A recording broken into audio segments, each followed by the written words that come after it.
Hey Nakama, welcome back to One Piece Chat, and today we are going to review chapter 114 of One Piece manga.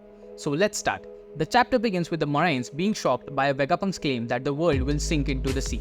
But there are others across the world who do not believe him. Like the people in the mock town on Jaya, the people of Water 7 are skeptical that a few rising tides signify that the entire world is bound to sink.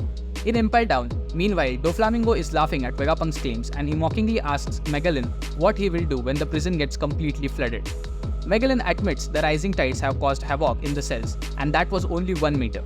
Doflamingo says that most urban areas would be in danger if the sea level rose another 5 meters, and perhaps they should all move to somewhere higher up. As for the Marines outside of Aged, several Marines fear that Vegapunk's world will incite mass panic and chaos, regardless of whether it's true or not. The Gorosei and the York, meanwhile, have become desperate and decide to just annihilate every living thing on the island. So, as the Vegapunk's message continues, Saturn furiously continues his attack on the Straw Hat Pirates, demanding Vegapunk to stop. Ultimately, Saturn decides to ignore the crew and head straight for the power station containing the Mother Flame, which is revealed to be a small flame within a large tank. Once there, Saturn changes back to his human form and starts smashing things with his staff. As he does so, Vegapunk tells the world that his first sin was due to naively desiring to bring peace and prosperity to the world, and in his search to bring down the world to a bigger and brighter future, he fears he flew too close to the sun. Meanwhile, Dory, Brogy and Luffy, who transformed into Gear 5 once again, continue to flee. But the fire has spread across the island and Valkyrie is still charging after them. Vegapunk continues saying in order to explain this sin he committed, he needs to explain what happened 900 years ago. That is the Void Century. Emo and the world nobles watch, with the latter demanding the Marines' silence. Vegapunk, while some become curious about his words. Vegapunk says that while most of the period's history is erased, the Poneglyphs hold the key to understand the truth. Elsewhere, Jaguar de Sol, who is relaxing somewhere, starts laughing. Vegapunk says that the world government outlawed deciphering the Poneglyphs, but he himself researched them, which is the second grave sin he committed. In the broadcast, Vegapunk says that according to his sensor data, he predicts a few days from now, as he records this message, there will be a massive earthquake, with several people, such as Smoothie, figure is the earthquake they just felt today.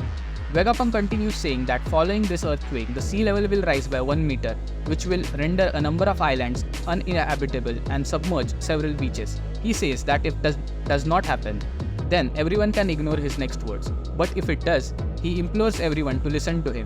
The people are left speechless by Vegapunk's prediction, as he claims it was not a natural phenomenon. As many people predicted, including myself, Emu is in fact listening to the broadcast, which raises a question, and that's what Emu's plan is going forward. Now that we know the Mother Flame is the power source and not the actual weapon that destroyed Lulusia, we can assume the government has the ancient weapon Uranus in their possession, since that is still the only weapon we know little to nothing about.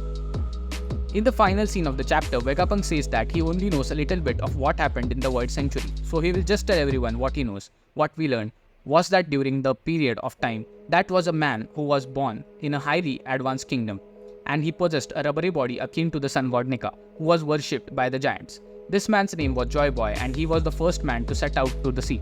That is, the world's first pirate.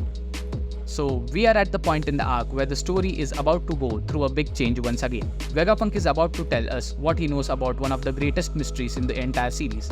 I hope this is the beginning of a Void Century flashback, but Oda might be saving that for later. We still don't really know what Vegapunk knows, but what we do know is that he knows about Joy Boy and the name of the ancient kingdom. I can't wait for him to tell us what the name is. So what do you think about this chapter? Tell me in the comments and subscribe for more such content. Thanks for watching. See you again in the next one. Sayonara.